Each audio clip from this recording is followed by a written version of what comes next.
Welcome to Newbies and Movies. I'm Tyler. And I'm Justin. And this is a podcast where we talk about new movies that we're watching, with this week's theme being Frances McDormand, one of the best actresses alive right now. Yeah, we'll get into her a little bit later, but first we'll start off what we usually do, where we shout out something that we're currently watching and or doing. For this week, the rodeo is in the city that I live in, so Las Vegas. So currently, a lot of country concerts are near me. So this week I went to a Sam Barber concert on Wednesday. Great concert. He's more of like a slow Western kind of music, so it's not necessarily the most upbeat. But interesting about the concert was, even though his music doesn't warrant any fights, there were 4 fights that happened while he was playing, and he just would stop playing, turn on the lights, and then he'd be like, get out of here. He would like kick people out if they were fighting. Other than that, it was a great concert. But I was like, oh, wow. I was like, dude, why are you fighting during this music? It also wasn't like packed. So it was like, I don't understand what people were fighting about.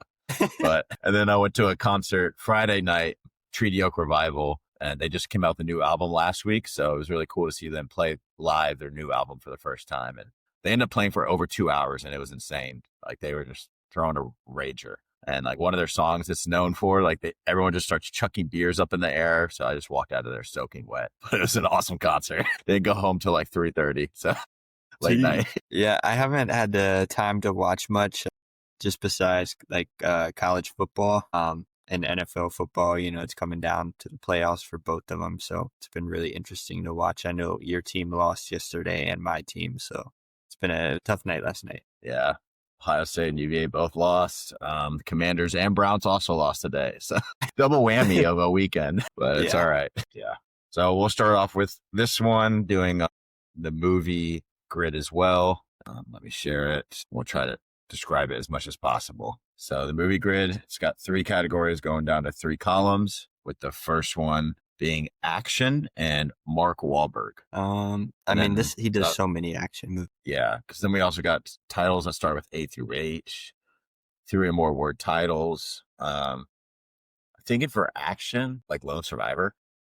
Yeah, you could do Lone Survivor. I was thinking of that Netflix movie, Spencer Confidential. That one was good, but that one won't make the other one. Yeah, do Lone Survivor. Bang. 4%. Wow, that was good. Yeah. Title starts with A through H. The one I could think of is one of them that we did on the podcast like 4 weeks ago. Boogie Nights. Boogie Nights, yeah. It's a good one. Oh, trying to think. There's another one called Fear that he's in. I think that may get more points, like the lower percentage. Yeah, do it. There you go. 3 or movie. more word title. That one's throwing me here. I feel like that's a good amount. 3 or more word title. Wasn't he in a bunch of the Transformer movies? Oh, yeah. Hold on. It was he wasn't in Dark of the Moon. He was in Age of The Extinction. Last Night. Yeah, Age of Extinction or The Last Night. Bang. Dang, 5% for that too. Okay, Jennifer Garner. I have to look up a picture of her. I don't know who that is. I do. I can't picture. So she was Electra. I know that. She's in a bunch of. She's like plays like the mom in a lot of movies too. She was in 13 Going on 30 too. Yeah. I know this is. Sorry, I was being an idiot. I think 3 or more word title. 13 Going on 30. Yeah, that should count, right? I hope so. Damn it. 54%. It's up to you which one you want to do, but we could double whammy it. I know that she was in Ben Affleck's Daredevil, and then they came out with an Electra movie. So you could really do both if you wanted to, but I don't know how you think the percentages might be. She was also in Dallas Buyers Club. Do you think? Or do you think we'd get more? I don't know. They might be deep pools. Dang. I think 4%. That's a deep pool too, I guess. Okay. Action. Can do either Daredevil one. Or Daredevil might be harder for people to get because they know her as Electra. That's all right. What a weird movie. Yeah. and then John Travolta. Got a lot we can work with here. Immediately I think Pulp Fiction, but I know that's going to be high if you have something better. Yeah, Old Dogs. Oh yeah, is that the motorcycle one?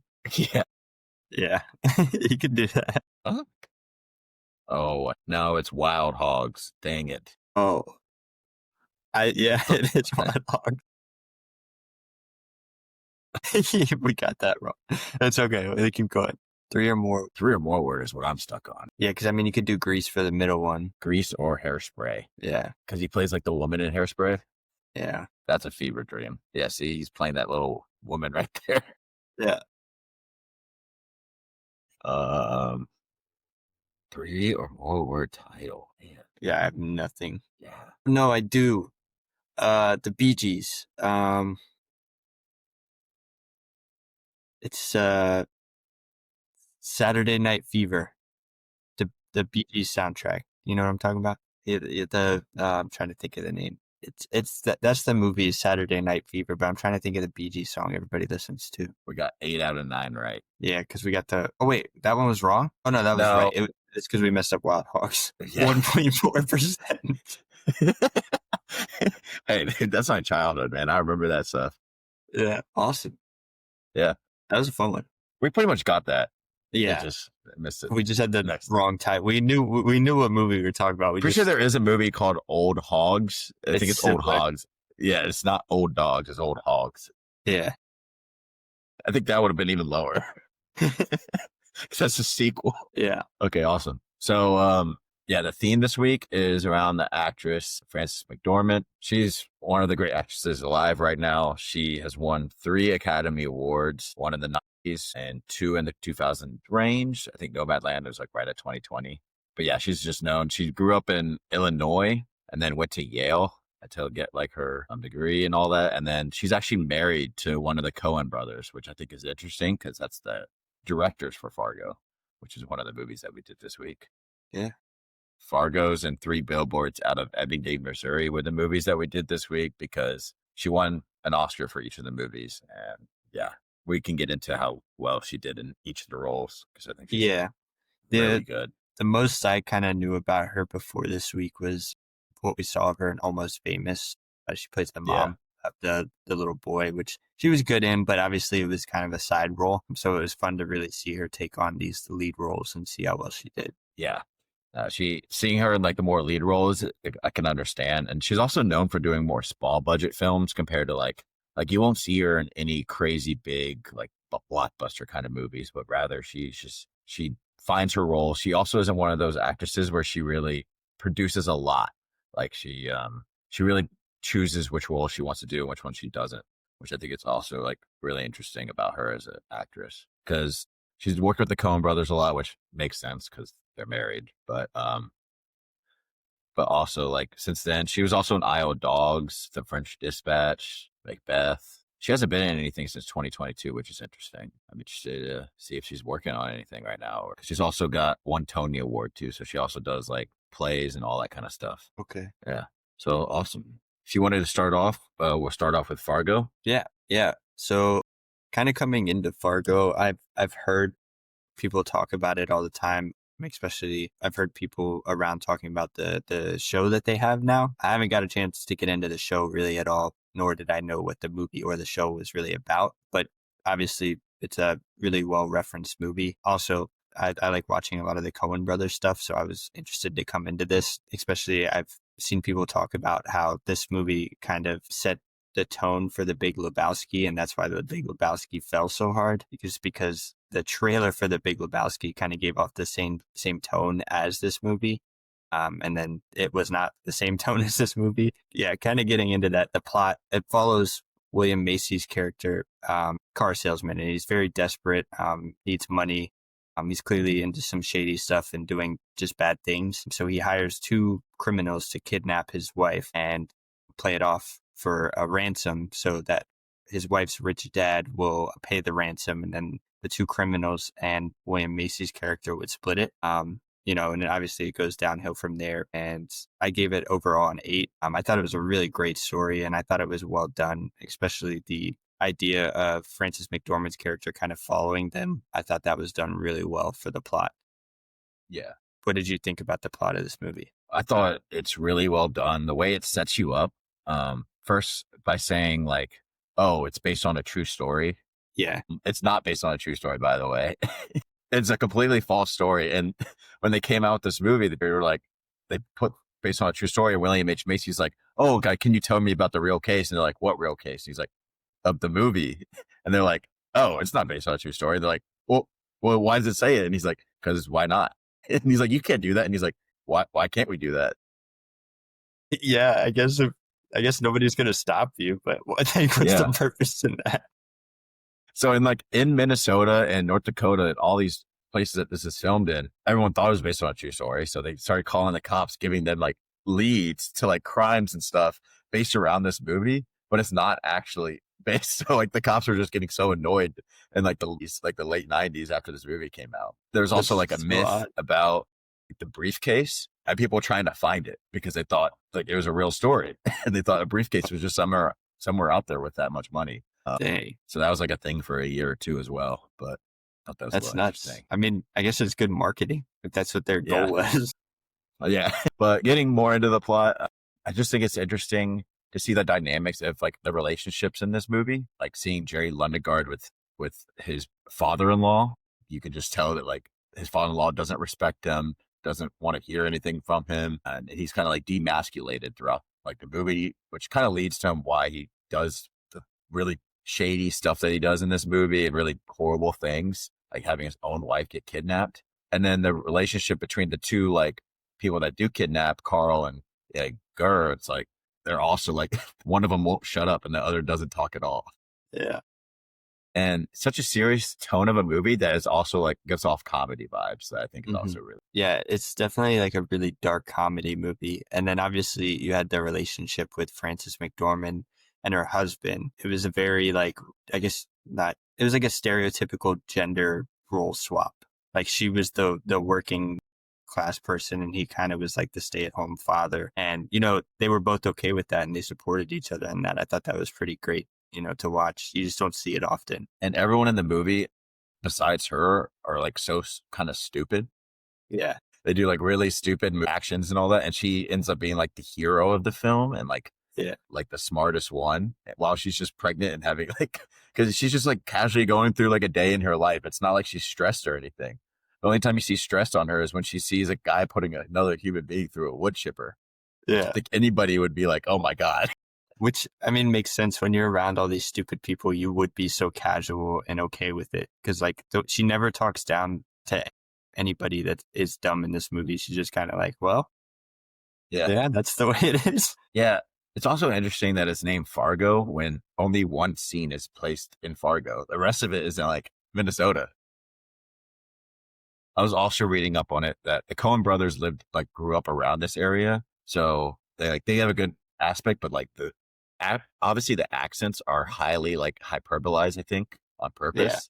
Because it adds a little bit of humor to it as well. But it's also like the Minnesota niceness is also played too in this movie. Yeah. It's like they're like talking to each other, but like they're also being super nice with each other. So I think that gets more into dialogue, but I think it's very interesting. I'm going to skip ahead to dialogue. That's exactly what my favorite quote was this week.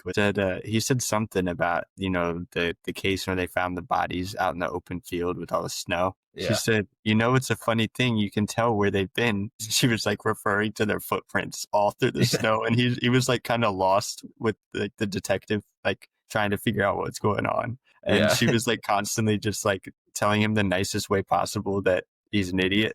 Like there's like clear hints to what happened. Yeah. So for dialogue, I gave it an 8. I just thought it was pretty hilarious and well done. It didn't take itself too seriously, which was good. You know, it was very, very funny, but it was also very deep at times too. Yeah, there was a bunch that were really quotable, like just the when like it's like an awkward conversation and they just like fill it within each other. And I think the Coen brothers have such an interesting way that they do their dialogue. After we see There Will Be Blood, you saw Oh Brother out there. So it's like, I've seen True Grit. Each of their movies, it's like very unique to like whatever time range and area that they're into. Yeah, I really like the dialogue within this movie. Yeah. And then characters, I gave it a 9. I think we kind of got into all the characters a little bit with their partnerships that they're all involved in. But I think everybody was really great. Obviously, we have Frances McDormand, also Steve Buscemi's in it, which he's always really funny to watch. William Macy, Peter Stormare. I kept recognizing his face from somewhere. I can't remember what else he's been in, and then John Carroll Lynch as well. Yeah, I think all the characters have just interesting archetypes to themselves. Like Yeah. Jerry and Carl are very similar in a lot of ways, where like they seem like they're trying to prove themselves, like Hmm. trying to be like a manly person, but like they're not the most masculine looking or build. Yet Yeah. they're trying to do like sleaziest things. While Gurr is like the complete opposite. He's like a huge dude, but like doesn't talk at all, and is also like a psychopath. Well, and then I Just think we get the answers to that too, because we have the best of both worlds with Norm. He's like this huge guy. He towers over everybody, but he's like an artist and he just like makes paintings and stuff. yep, yeah, exactly. And then Trying to with find out. Francis, Yeah, yeah, with Francis, you get like a really strong willed, like strong mental person. You know what I mean? yeah. I mean, she would just like come up with things like she would just know the answer to them, and then like the other police officer was like, "Huh, never thought about that." Like for example, it was like a rental or it was a dealer. That's like DLR, and he was like, "Oh yeah, I thought it was just like he was like trying to spill something else out." And she's like, "You don't think it was a dealer?" And she was like, "Never thought of that." Yeah. He's like, "Yeah, yeah."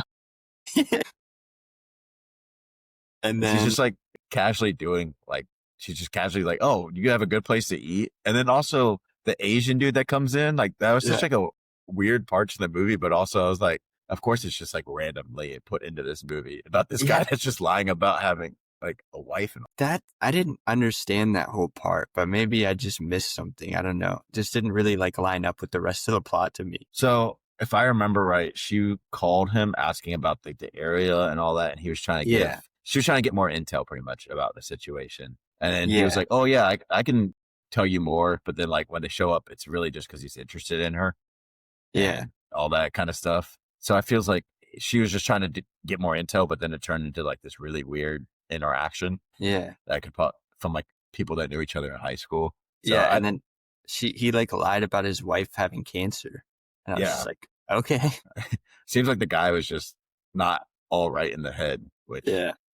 I don't know. It's just like a side plot to it where like really had no like beginning or end. It was just like one situation, and you're like, oh, okay, that was just kind of random, but I don't think it took away from the movie personally. I just think it was something different in the movie. Yeah, it was different. And Yeah, then getting into cinematography, I gave it a 9. Obviously, we know how much the Coen brothers really admire cinematography. I thought the color palette of this movie really stood out for me. It was oftentimes like super white, gray, really muted tones of color. And then we'd have like really like stark contrast with things like, blood popping up or like the yellow glow of a lamp in a room. It's like seems really dark and earthy toned walls or something like that. There's just a lot of times the color really popped out to me, especially for an older movie. For yeah, them to be able to pull that off, it was a nice, like striking contrast. yeah.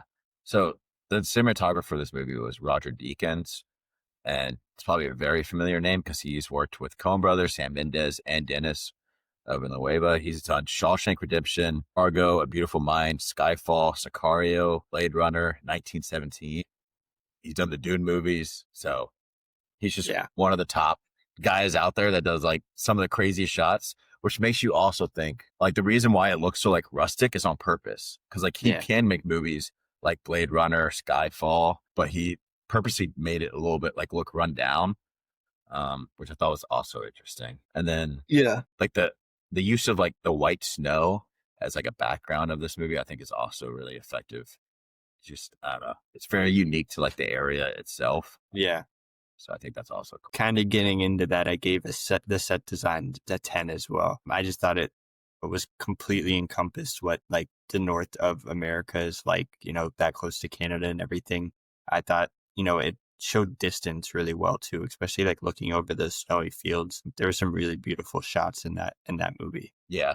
Now, really dark shots, like even though there's like some comedic scenes happening, it's also like very dark scenes throughout the movie. And it's also interesting because I also heard while they're filming it that it was like low precipitation at the time. So it actually wasn't snowing a lot. So the scene when it does snow, it was like that day. And they were like, we need to get this done. So they like got it done really quick. And apparently, like, because right at the beginning when it's snowing, that's not even William H. Macy in the car.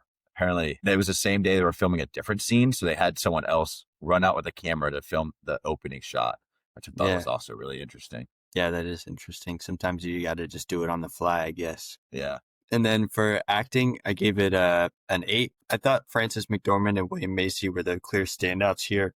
Obviously, they're the two real main characters, but I thought they were perfect, polar opposites. One is a very selfish man, and one is completely selfless. She basically is carrying the whole workload of her family, and then he is completely all in on himself, making sure that he has the money that he wants. You can tell in the scenes he's talking to his wife and his son, he just doesn't really care about them at all. Yeah.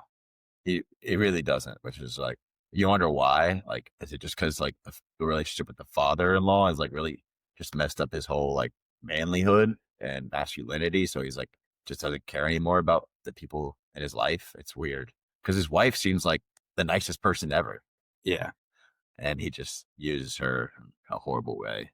And really she's just a main victim of the whole movie. It was fun how it just jumped right into that with him, though, because a lot of movies I feel would try to explain out his backstory, where in this case, we just don't really need it. Like, it would have added too much to the movie. This was a great short film, and it was a perfect, dark comedy without too much stakes involved. Yeah. Like, we hear him about getting into like 3 different kind of schemes, with like the parking lot one being a more legal one, the kidnapping one obviously being completely legal, and then the like forging of a car licenses through like loans and stuff also being illegal. So it's like he's doing not just like the kidnapping scenario, but like he's got a lot of shady stuff going on with him. Yeah.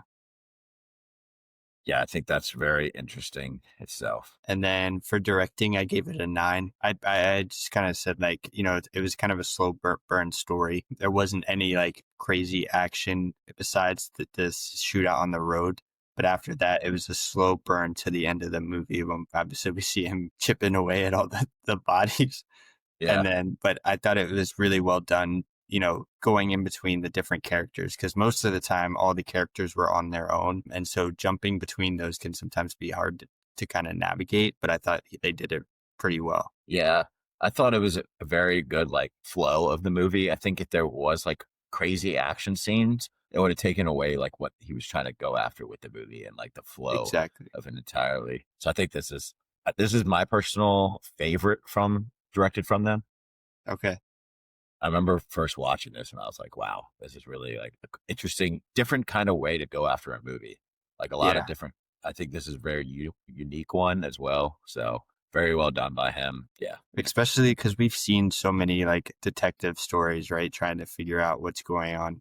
But this one really balanced out, seeing it from the detective and the criminal's case. Yeah.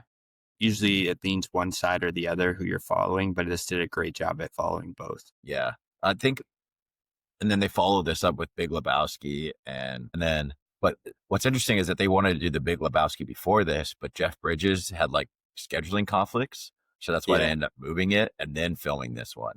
So I thought that was also really interesting to like do back to back like this. I know this is off topic, but I saw a video this week of him talking about how he ended up getting that movie. And he was like, I just saw them at like a party and they were like, we're writing a character for you. He was like, why me? Like, I don't even know you guys. Yeah. They were like, no, like you got to do this one. He was like, okay. And he said he like filming it. He just thought it was like going to be nothing. And it was nothing for a long time. And then it kind of turned into this like classic movie. Yeah. So something about them is that it seems like they write characters for specific actors. Like they wrote Marge specifically with Frances McDormand in mind. Yeah. That they wanted her to play it. William H. Macy getting the role was actually interesting because he went for it. Went for what Steve Buscemi plays. He played for that role. Didn't get it, obviously. But then they wanted him to read for Jerry, and he still didn't get it. So then they went to New York to do more casting. But William H. Macy knew he really wanted it. So then he flew all the way to New York, and he could have totally like got blacklisted by the entire like Hollywood, because you're not supposed to like, if you're not invited to like the casting, you probably should do that. But he still went, and he ended up getting the role because he knew it was like the once in a lifetime role for him. So I thought that was also really interesting. Yeah, he's good at he's good at playing like a frantic guy. I don't know if you've watched Shameless, but like he's good at it. Yeah. Yeah. And after I've seen Shameless and this like kind of co-line, I saw Fargo first, but seeing Shameless, I was like, dude, both roles were just like meant for his kind of acting. Yeah. Yeah, he's really good. Getting into soundtrack, I gave it a 7. I thought it was good. It used music, especially during the action scenes, stuff like that, to feel really haunted and to move the plot along. Besides that, nothing stood out in particular. I just thought it was pretty good. I really liked it because I think like the main soundtrack piece that it has, that it plays throughout like these long phases where nothing's really going on, or like after something happens and then it just shows like the area. I think that specific music, if I could find it, I think that was very effective, at least for me, and very like memorable. Trying to find it. Maybe I forgot about that part. I did watch this movie 2 weeks ago, which I need to Yeah. stop watching them so far in advance because it is messing with it a little bit. Yeah, dude. You could have played that and I would have no idea what it's from. Yeah. Dude, for me, that was like really effective, like to end the movie with, because I thought the music itself kind of played along with like the even flow of how the movie itself went. Okay. I think it's a very Gotcha. memorable piece for me. And then getting into themes for this movie, I gave it an 8. Obviously, we had a lot, but main ones: good versus evil, greed, sacrifice, just the moral choices of individuals in general. You know, what leads somebody to kind of go down that path and take that road instead of the alternative. And then just like the nature of truth and lies, generational conflict with, Macy and his family. Overall, I thought it was pretty good. Yeah. For me, I think the main theme of this is pride. There's obviously greed within pride, but I think a lot of it starts with the pride part for a lot of them, because he just doesn't feel like a real man, honestly, with like his father-in-law, who clearly doesn't respect him. And then Steve Buscemi's character also seeming like he has to prove himself. So I think for me, like pride is like the one word to describe this movie, is like the main theme of it. Yeah, that's a good one to describe it. And then editing, I gave it a 7. I thought it was done pretty well, between characters like we talked about. That would be kind of hard to do in most cases, jumping that much, but it flowed for dramatic effect really well. I think that, for the average viewer, it might be easy to get a little lost sometimes, but I feel like I was pretty easy. It was easy for me to keep up with. Yeah, I was definitely tracking what was going on, because the movie doesn't tell you like blatantly what's going on, but there's like small subtle things going on as you're like kind of figuring out how Marge is figuring it out as well. Yeah. And then like the small interviews. And then I also saw an interesting theory about like the way that Jerry talks in this movie. If you watch the movie through the lens point that you do not believe a single word that he's saying, it makes the movie like even more effective, because you're like, honestly, looking back at it, he could be lying about almost every single thing that he talks about. Yeah. And you would be like, yeah, because he's just like a bold-faced liar. Like, who knows if any of it was even true that he was talking about. Yeah. I mean, that's a good point. It was just like, the first time watching it, you're kind of watching, you're like, all right, this guy lied once, but like, you still have trust in him for some reason, because he's the main character, I guess. And then it just keeps going downhill fast. Because he seems like a nice guy, because he's got that like super nice Minnesotan accent that kind of lures you in. Like, at the end of the day, he's a sociopath. So it's like, that's probably why they made him a car salesman. They'll always get you. They'll always get you. Yeah. I mean, that whole scene like tells it out itself, how he's just lying straight to the guy's face.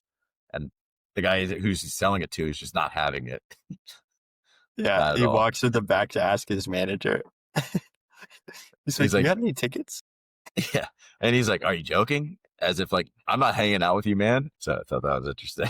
Overall, I gave it a 8.3 out of 10 or 83. I really enjoyed this movie. I feel like I get surprised every time I watch another Coen Brothers movie. It's just something different every time. It's never going to be on the same track as a previous movie, which is pretty awesome to say. Directors tend to get their own tendencies, but specifically, like I said, William Macy and Frances McDormand really stood out in these roles for me. And especially with her, I think this role led well into the next one we watched, 3 Billboards Outside of Ebbing, Missouri. Yeah. Yeah, she definitely deserved the Oscar that she won for this. I think it was really, really well done. I gave it a 9.2 out of 10 or 92. Very high rating. Every time I watch this movie, I walk away being like, yep, that's probably a top 5 movie for me all time. Okay. But then like, I don't rewatch it for a little bit, and then I come back to it and it's like the same on rinse and repeat. I'm just like, yep, that's an awesome movie. Yeah. Yeah. Because after watching it this week, I put it on my Letterboxd top 4, because I was like, yep, I love this movie. It's super rewatchable too. Yeah, I definitely have to go back and rewatch it. I had nothing against it. It didn't like gravitate to me as much, I guess. Yeah. As some other movies do. I'm really into like crime thrillers, so I guess Yeah. the fact that they like make a little comedic twist on it, kind of like how like one of my other favorite movies, Django Unchained, also has like a little comedic twist onto like that kind of movie. I like movies that have a serious tone, but like also a little bit of comedy behind it. Yeah. Usually always draws me in really well. Cool. Cool. Okay. And the next one that we did this week was Three Billboards Outside of Ebbing, Missouri. This movie, there's a lot of like things to start off with. It came out in 2017, which I think is also a note of like what the director was kind of going after with like what was going on in the United States at that time and like later in the decade. But the director himself is, what's his name? It is Martin McDonagh, which he's actually an Irish guy. So he's not even from the US, which I think is also interesting when people not from the US makes a very, not controversial, but like very topical kind of movie like this. Yeah. That really goes off into like really hard subjects about the United States of America when you're not even from there. Yeah. So it's a movie about where the mom, which is played by Frances McDormand, Mildred Hayes, his daughter is killed, and she's driving by these three billboards and has an idea to put something on these billboards that pretty much calls out like the police force in the city for not finding the killer who raped and killed her daughter and lit her on fire, which is a horrible crime. And she just wanted justice. And in this movie, for me, getting into the plot, like I think the first half of this movie had me really locked in. And I was like, okay, I really see where this is going. They're like, this director is really trying to say something with this movie, I think. And then Woody Harrelson, I think, is great in this movie. And then the moment that it shifts for me is in the police, in the headquarters, I guess you can call it, office. Sam Rockwell is reading the letter from Woody Harrelson's character. From that point on, the movie lost me. I just wasn't into it as much. Really? Yeah. I still gave it like a 6 out of 10. I still relatively enjoyed it, but it definitely lost a little bit of its like edge to me. The fact that the character had like a complete 180 of his framework towards like the case itself, it wasn't very believable to me.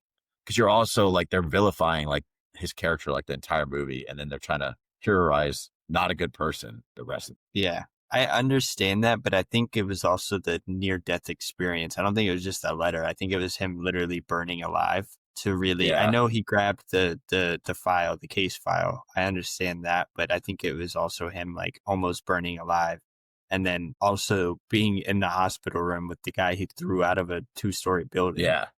And having to deal with that. It was a bunch of different things all coming together for me that made his character come around. But you're right. It was a very abrupt and sharp turn for that character. Yeah. Where, I don't know. It's definitely interesting, but yeah, it just lost me towards the back half of it. Maybe it's just more so like the believable side of it all. Like a lot of coincidences. I did think it was interesting how like the chief, Harrison's character, kind of says like, oh, you never know how you're going to find the killer, because be at a bar, somebody's like trying to brag about it.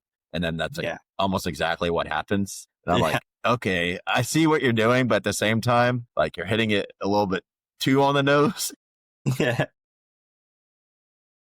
So I think overall, it's definitely interesting. I think that was a good part of it too, right? Because that led him and her to get way too excited, overly excited about potentially finding it. And then that leads them to be let down, which I know it's like right on the nose for the writing aspects of it, but yeah. And then the movie ends with like a very ambiguous ending. Yeah. I don't think this is I don't think it's necessarily a bad thing, because it kind of fits into like both their characters, but it's also like, at the end of the day, like these characters aren't like the most rewarding to watch, because they're kind of just ruining both of their lives. And she's still got a son, and she's like about to go commit murder. Yeah. They're like, oh, we'll think about it when we get there. But all I could think of was like, you still have a son. You know that, right? Yeah. Your son's been like catching your back like this whole movie, and you're just like, screw it. I'm going to go with this racist cop. Go kill this guy. I definitely feel that. I guess the only thing I could say is I've never been through anything like what she has. And so, although she feels like there is nothing left for her on this earth, there very much is. And she's just ignoring to see it, which I think all the characters definitely had their flaws. Like, although she is the best person in this movie, like morality wise, like she definitely has like some really hard flaws to watch too. Yeah. It is interesting that throughout the movie, they like bring up about like police brutality towards African Americans and all that stuff.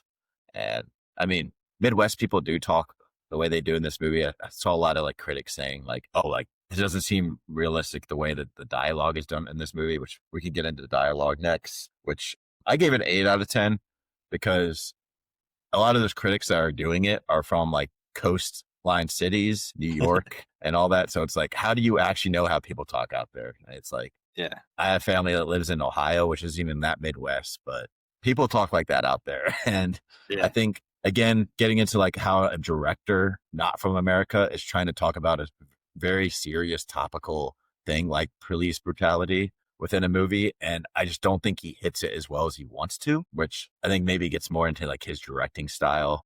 Yeah. For me, I think that was more so what I had a problem with was more of his direction of the movie. It seems like he was trying to say a lot of things and then he didn't really hit home with any of them. Yeah, it was almost like he didn't like swing all the way through with them. It was like mentioned and then like it never like happened. It didn't show anything, which maybe, you know, maybe he was just scared to take a stance on it. You know, he wanted to kind of throw it out there and get us to have a taste of it. But, you know, if you're going to go for it, let's go for it and let's make a statement about it. You know what I mean? Which I do think the dialogue overall, like it's written pretty like realistic, the way they talk and all that. Some of it's like kind of hyperbolized about how some of it happens. But I think other than that, and then getting into the characters, I gave it a 7 out of 10. I already brought up like what issues I had with like the specific characters. It's not as much like the acting as I had the problem with. It's more so like how the characters were written and how they were like kind of the path that the director was really aligning them with. Because again, it started off the movie where I was like really convinced that Mildred was like the hero of the movie and like kind of like the main point was her like finding herself again within grief and all this. But instead, she didn't. And maybe it's like the Hollywood ending of me that was like, it would have been nice to see her like actually like find herself again because there were so many lines where she could have, but then she kind of just gave up on herself, it seemed like. So the way I took the ending was that those two characters, now with Woody Harrelson gone, to me, he was the best character in this movie for the first half. I don't think we can argue that there. The way that the ending was explained in my head, I guess I came up with was that instead of both of them idolizing him and getting stuck on, you know, what they both had in common with him, you know, Mildred obviously had beef with him, but obviously they were clearly friends. They made like hints to that. I think that both of them went and they found a different version of themselves. And I think that was supposed to be the ending of the movie. Not to say that, you know, she didn't find herself because she definitely isn't the same anymore. But I think it was both about them accepting that more than anything. Yeah, which I think is fine. I think it's just more so the son thing for me. Yeah. Was the biggest point. And then like the downplay of like how she just mistreats Peter Dinklage's character, Robert, who like really like saves her butt. And she like, she doesn't need to like have a relationship with all, but like at least give the dude a chance or like treat him like a nice, like a genuine person. I don't know. Yeah. I think these aren't the most redeemable, like two primary characters. Yeah. But that isn't like the worst thing because not every character needs to be redeeming. Mm-hmm. But getting into cinematography, I gave it a 7 out of 10. Again, starting it, like the 3 billboards at the beginning, I think that cinematography and like what that imagery says, I think was also really cool. There's nothing really that stands out to me other than that, though. For me, I think it was like a very normal, like 2010s to 2020s looking movie. There's nothing super special for me. What do you think? Yeah, I agree with you. I don't think the cinematography necessarily stood out at any point in this movie. A lot of close-up shots, a lot of dialogue shots, nothing really in particular. Obviously, like we kind of talked about, I think one of them was the 3 billboards, but also, you know, the far shot of the police station burning down with kind of the fall of Woody Harrelson's character around the same time. I think it kind of signified that, but besides that, I didn't get much else out of it. Yeah. I think it's really interesting to see or like theorize about why did the chief kill himself? And then also, what if he doesn't? How does this movie play out from there? I think that's like the biggest turning point in the movie also. I think it's that. And then of course, like the fire scene is very interesting. My theory of why he killed himself, because it says it isn't her fault, I think it's that he noticed that he lost control of his own police force. And even though he was a great person and like he had great morals and values, maybe he just wasn't the best leader and just didn't know how to actually like properly lead a certain group of people and or the police force. So I think that's more so why he did it, because his whole purpose and his whole job was to be that, and he lost it. And it was pretty much all his fault, because at the end of the day, it is the chief's fault if he loses the force. What do you think? Yeah, well, don't forget too, he's also dying of cancer. I mean, Yeah, didn't want to but go like, through the next 6 months of coughing up blood every 5 minutes either yeah, in but front of like, his family. I don't know. I don't think, I don't think killing yourself is the better way either I mean, than some doing people would this. say that is the right way, is you don't want to like, deal with the crap for the next 6 months. He just had a beautiful day with his family and it was ready to go. Yeah, but clearly the wife that wasn't happy about that. So I don't think Yeah, most but wives would. yeah. I don't know.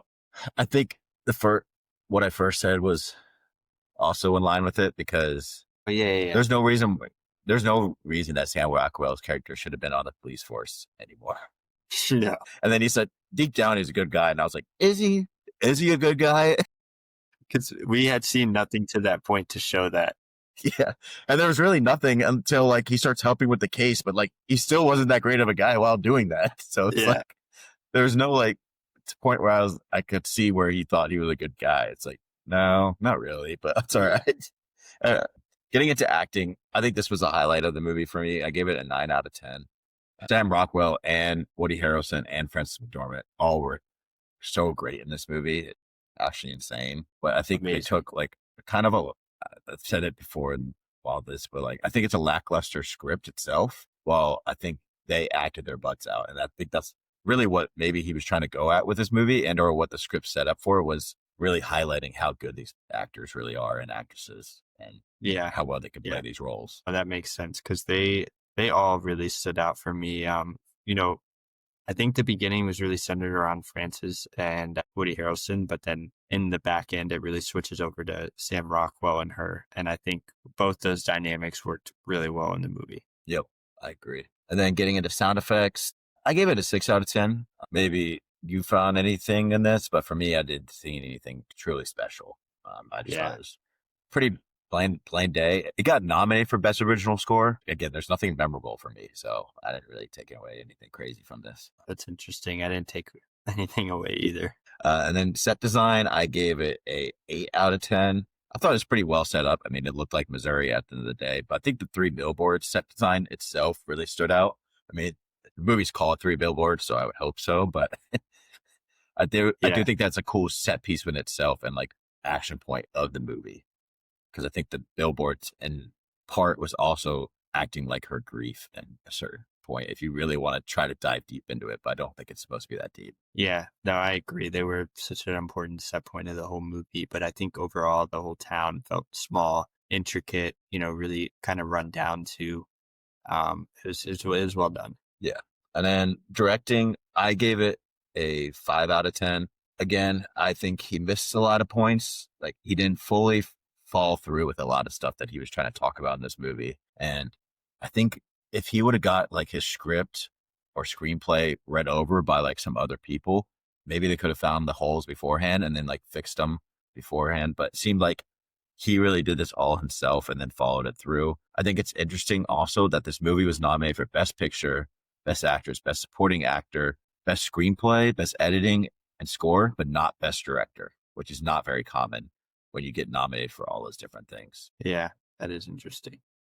It is one of the biggest critiques that I found is his directing specifically. Yeah, I think kind of like what we talked about, there was just some points that were like constantly brought up throughout the film, but he just never like went for them. I don't know if he was expecting us to maybe just to assume like this was going on at the time, so we just like understand it and put it in to fit in. I don't know, but it just seemed like like a main point of the movie, or like a lot of that is brought up a lot, is police brutality of the police force against people of color.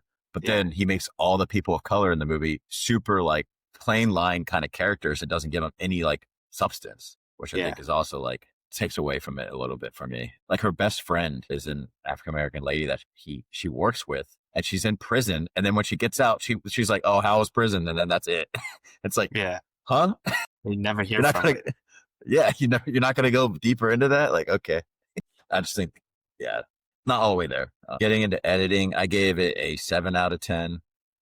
Again, nothing truly special. I think there are some like really cool parts that were edited really well. It could be like a mix of editing and cinematography, but like specifically like the fire scene and how that's played out too. I think overall, like nothing truly special, but nothing truly horrible. Yeah, I think it looked good. It was fine. Nothing in particular. I mean, not a whole lot of action going on, so not a lot you got to work around with. But all the scenes were pieced together well. Didn't feel like the movie dragged or anything like that. So overall, it was fine. Yep. And then theme, I gave it a 6 out of 10.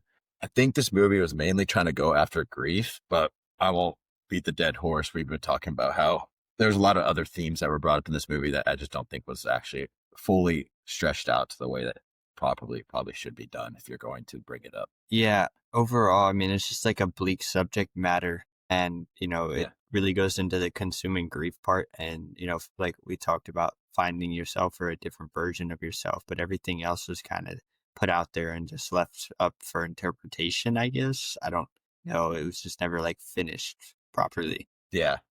Yeah. I agree. Cool. Overall, I gave it a 6.8 out of 10 or 68 out of 100. Quite a lower score from like Fargo, obviously, because I think Fargo is a better movie. McDormand herself, since she is like the actress this week that we want to talk about, she was amazing in this movie. It makes sense why she won it again. Like she's really diverse in the way she acts and really just play like when I think of this movie, I think of Mildred Hayes instead of her, if that makes sense. Which Yeah. usually that's a good sign of a good actor or actress. Yeah, I gave it a 7.9. I was a little bit higher on it. I enjoyed the overall story, but like you said, I think there are some, like, I wouldn't say plot holes. There's just points missing that were like brought up but never finished. But I think the three actors really killed it here, and especially with her. Yeah. I think Woody Harrelson is a very underrated actor. I feel like everything Yeah. he's in, he plays so well. I wish he would just get some more love than he gets. This movie had a great potential, I think, to be really, really great, but just Yeah. missed on a little bit of things. But yeah, awesome. So what we're going to get into next is a draft, but this specific draft being an actress draft. It's going to be more based around different types of actresses. I'm really excited for this because I think it's going to be quite different. A lot of very open kind of draft. Really be able to like shine out a lot of like different actresses that we enjoy their work. So let me get the wheel of names in, and I'm going to take a guess. Justin goes first again. Yeah. Nope. Finally me. Switch it up. Okay. There we go. Okay. So the categories for this draft are going to be Oscar winner. So it has to be an actress that actually won Best Actress or Best Supporting Actress, comedy performance, drama/thriller performance, action or horror performance, an actress under 30, a franchise performance, and then as well as a wild card. And how this will work is you have to specifically call out the movie that she's played in, other than the under 30. You just call out which actress that you want to take in that specific category. Okay. I think what I'm going to go with first is going to be taking somebody who I know for a fact that you will be taking. I'm taking Emma Stone, but in Poor Things, for Oscar winner.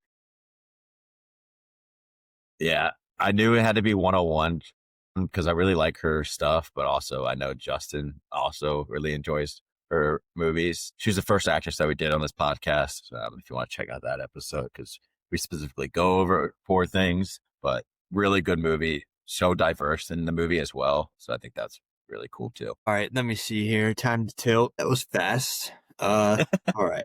Let me see here. I'm going to go. All right. I'll play your game, man. I'll take Frances McDormand for 3 Billboards. And Oscar winner? Yep. Yeah, obviously we talked about this movie a lot, but she kills it in this Yeah. movie. And like you said, she really embodies the character so much that I feel the same way. It just makes me think of the character itself, not even her as an actor, which is huge for an actor. Yeah, I think she's awesome in this. I would argue like she's better in this movie than she is in Fargo, but Yeah. she's great in both. Cool. What's your second pick? Oh, that's right. I get to go again. All right. Yep. Let me see here. I'm going to go. Okay. I'm going to go up and coming this might seem early, but I really like Margaret Qualley as an actor. I think she's going to be big time. You know, she's already been in a lot of big things, but I think it's pretty much only up from here. Yeah, she's really good. She's very in line with like the next age of actresses that are in. She was just in The Substance. She's like in a bunch of other like random movies as well. She was in Once Upon a Time in Hollywood. I haven't seen what she's got planned in the future though. I want her to play Rogue in the X-Men. She would be perfect for that. It's just wondering if she would take it or not. Yeah. Be cool if she did, but because she kind of like is in a lot of things similar to, she reminds me of Emma Stone. There's a lot of off-brand, like weird things that Hollywood doesn't necessarily love. And so I don't know, she could take that leap and go to like the mainstream stuff, but we'll see. She's getting a movie. She's doing a movie with Glenn Powell that Glenn Powell is directing. So that'll be interesting. Okay. And then she's doing a movie with Jacob Elordi and Josh Brolin and Guy Pearce and Benedict Wong. It's a science fiction film by Ridley Scott. She's doing that one too. What's it called? The Dog Stars. Okay. And then she's doing a romantic drama film with Patrick Schwarzenegger, the Arnold Schwarzenegger's son. Yeah. So that'll be cool. She's got some stuff in line. Yeah. Oh, that movie's produced by Ryan Gosling. He's not in it. Okay. Interesting. Good pick. Good pick. She was definitely on my short list. So for my next one, I think from this point on, we may just straight up be taking different people. Yeah. Wouldn't be surprised. So I don't think it really matters all that much where we go with it. But I'm going to go into franchise, and I'm going to go with Emma Watson as Hermione in the Harry Potter franchise. Okay. If you know me at all, you know me, and I love Harry Potter. And she's like Hermione, such a memorable character. It's going to be really hard to try to do it with like the new series that they're coming out with. She's great in it as well. She's great in a lot of other stuff, but like that's end of the day, that's what she's going to be known for. It's playing Hermione more than anything. Yeah, and if you knew me at all, you would have taken out with your last pick, bud, because you could have had it. I know that, but I also know that like I think we have different ones for every single other one. Yeah, that's true. Yeah, because for my next one, it would be horror/action, and I'm going to take Toni Collette in horror, and Hereditary specifically. So you haven't seen Hereditary, but she is amazing in it. It's actually insane. I think we talked about it last time. I think you would really enjoy Hereditary because it's like a more modern type of horror take on it compared to a lot of other ones. And it's not like a normal, it plays a lot with like magic and all that kind of stuff and culty vibes rather than just a slasher film. Yeah, that makes sense. I mean, let's see here. I'm up, right? Okay. I'm going to take one for franchise that I don't know that a lot of people would do, but I'm going to take overall DC and take Harley Quinn, Margot Robbie.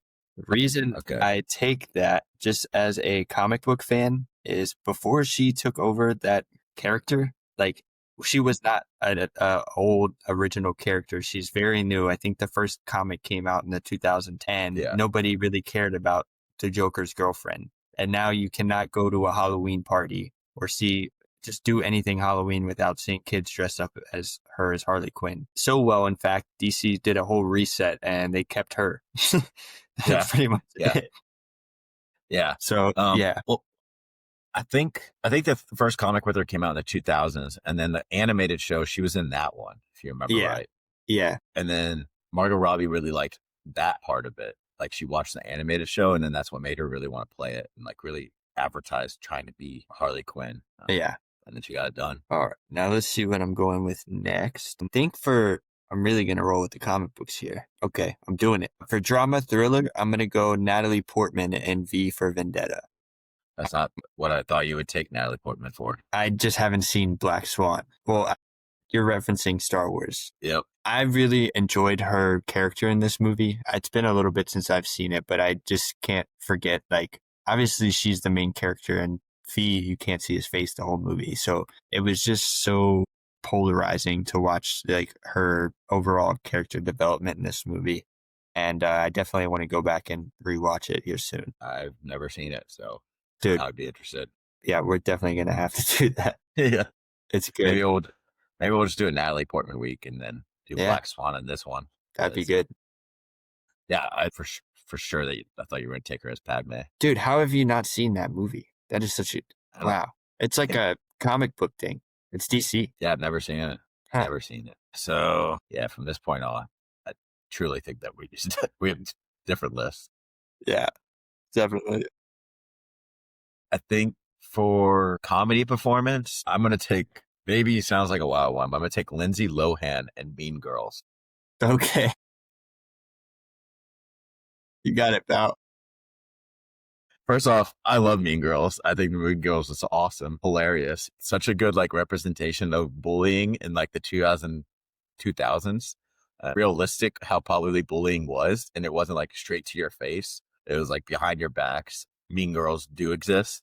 They did while we were in high school, and she's so good in it. And sadly, her life just turned upside down all of a sudden. Yeah. But then she made her little comeback, and now she's like making Netflix movies. So good for her for like bringing her life back together. But yeah, I love her in this role. I love Mean Girls. Probably didn't see that one coming though. I did not. This next one, I think I am going to go with Under 30. And my heart is telling me to take one pick, but I know what I should actually be taking, which is going to be Florence Pugh. Yeah, that's a good one. Yeah. I mean, she's not even up and coming. Like we're saying up and coming. She is now. Yeah. Like she's a pretty now. established. Yeah. She's a pretty established actress. She's so good in like every different role. She's in the blockbusters. She does her like small indie roles. She really is just like the future for most actresses. And she's eventually going to win an Oscar. I just know it for a fact. She's going to get one of the roles that really makes her shine. And she's right at 29. She doesn't turn 30 until January. So got it right. Yeah. She's under 30. And then is it my turn? Yep. Okay. So my next one, I know it's comedy performance. So I'll pick a movie, but she is also just hilarious in everything she's in. I'm going to go Jennifer Lawrence for Don't Look Up. Specifically, I thought that movie was kind of like a really funny satire film. Mm-hmm. But I've seen stuff like, No Hard Feelings. She's good in American Hustle too. She's just always pretty hilarious in everything she does. Have you seen Silver Linings Playbook? I haven't seen that one yet. Yeah, she's hilarious in that. It's more of a drama, I would say, but she's really good in that too. I highly recommend if you want to see her. I mean, she won an Oscar for it, so it makes sense. She was really good. Yeah. Then let me see here. And then for horror action, I might take this one out from underneath you. I'm going to take Jamie Lee Curtis and Halloween. It was not one on my list, but it's a good pick for sure. Okay. Yeah, she's obviously great. This is actually how I won't say I like the franchise because just like every other horror movie, they overdo it and end up ruining it. But I do like the first Halloween. It's really good. She's like one of the original Scream queens for a reason. Yeah. She's just known for being all those different roles. And then she came back in the new Halloween trilogy, which the first one's really good. The other two suck. She's also great in The Bear. Yeah. And Once Everywhere, All at Once. I haven't seen it yet, and I need to watch it. Yeah, she won an Oscar for that too, which very controversial. A lot of people think she didn't deserve that one, but hey, can't hate the queen. Yeah. All right, so I got my last pick, or my last two, drama and thriller. I got like a heart pick, and then I'm just gonna go with that one. I'm gonna go. I don't even know how you say her first name. Saoirse Ronan and Lady Bird. She's also in Little Woman and. She's amazing. She's also under 30. Oh, no, she's at 31. She just turned 31, but very good. Is it Cersei? Cersei, maybe? Maybe. Yeah, she's amazing. Every movie that I've seen her in, I've been really impressed with her as an actress. And she just did her own movie that I want to see. I don't think it's out to stream yet, but she directed it and led it. So I think that'd be cool too. And then for my final pick, I got a lot I could get, but I think I'm just going to go with Uma Thurman as the bride in Kill Bill. I know we'll be watching that in a couple of weeks and I'm excited. Yeah. She's really great in that. She was kind of known beforehand for other roles like Pulp Fiction as well. Mm-hmm. But this is really her shining role out of every movie and really what made her huge in Hollywood. Yeah. And for my final one, might seem a little bit basic, but I'm going to explain here that I'm going to take Scarlett Johansson as Black Widow, specifically in Endgame. I really liked her character development in Endgame, and honestly, it's kind of a shame that it took him that long to give her that much character development. she was very, very torn up about, everything happening. And then kind of her development through that with Jeremy Renner as Hawkeye was a really great story and good ending to her character, I guess. Yeah. And it was a big thing that followed on with like a show and another movie. Yeah. About Florence Pugh's character, like losing her and all that. Another one I thought you were going to take in franchise. It was on my list for sure. Yeah. Awesome. You just want to go off? Want me to just list off all my honorable mentions? Yeah, go ahead. Ripple. It looks like you won. So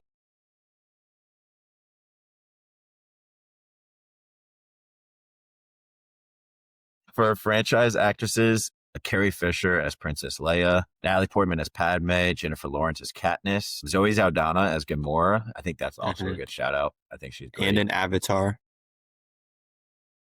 Comedy performances, Kristen Wiig in Bridesmaids, Alicia Silverstone in Clueless, Reese Witherspoon in Legally Blonde, Meryl Streep and Hathaway in Devil Wears Prada, Judy Garland in Wizard of Oz, Drew Barrymore in 50 First Dates. Drama thriller, Jessica Chastain in Zero Dark 30, Jodie Foster in Silence of the Lambs, Amy Adams in Arrival, Kate Winslet in Titanic, Julianne Moore in Boogie Nights. Horror action, Mia Goth in Pearl, Jodie Foster in Panic Room, Charlize Theron in Mad Max, Sigourney Weaver in Aliens, Shelley Duvall in The Shining. And then under 30, what my heart wanted to take, but I decided not to, because I think Florence Pugh was the right decision, was Sadie Sink. Yeah. And then I know Kaylee you like Sadie Spaney. Sink. Yeah, I think Sadie Sink's awesome. Kaylee Spaney, who was in Civil War. Sophie Thatcher, who was in the most recent Companion. Mikey Madison, she won a Best Actress last year. I was going to say that one too. Yeah.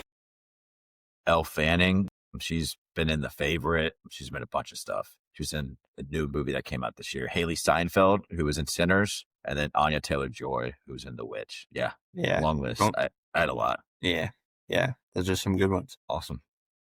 You want to say your team real quick? Yeah. So I've got Jennifer Lawrence in Don't Look Up, Natalie Portman in V for Vendetta, Jamie Lee Curtis, Halloween, Margot Robbie as Harley Quinn, Margaret Qualley, just kind of overall, just to mention some things. She was in Poor Things, and then I always forget the name of the other one with Jesse Plemons and Emma Stone. Yeah, Kinds of Kindness. And then Frances McDormand, and then Scarlett Johansson in Endgame. For me, Oscar winner Emma Stone in Poor Things, comedy Lindsay Lohan in Mean Girls, drama thriller Saoirse Ronan in Lady Bird, action horror Toni Collette in Hereditary, under 30 Florence Pugh as a whole, Don't Worry Darling she's been in Thunderbirds, she's been in Black Widow, she's been in Midsommar. Did you say Thunderbirds? I think you meant Thunderbolts. It's Thunderbolts, not Thunderbirds. It's Thunderbolts. She's been in the Dune. She's going to be in the next one too. She's literally everywhere. Franchise, Emma Watson as Hermione, and then wild card, Uma Thurman as the bride. And yeah, awesome. Perfect. See who wins this draft. Yep. Well, that's about wrapping up our episode. Thanks for listening. Next week, we are doing Steven Spielberg films, so look out for those ones. Thanks for listening. Bye.